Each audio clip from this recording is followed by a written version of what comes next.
Toy clock. How the tool works. Learn how to use the tool. Insert into mozaBook. Insert the tool into your publication. Let's find out how to use the toy clock tool. Drag the hands of the clock to move them.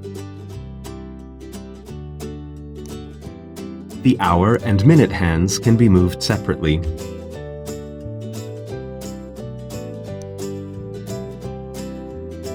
Drag and drop the clock into the publication to insert it as an image.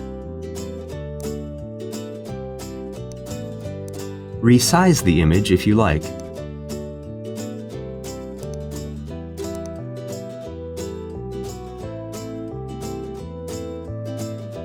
You can also insert the clock into the publication as interactive content.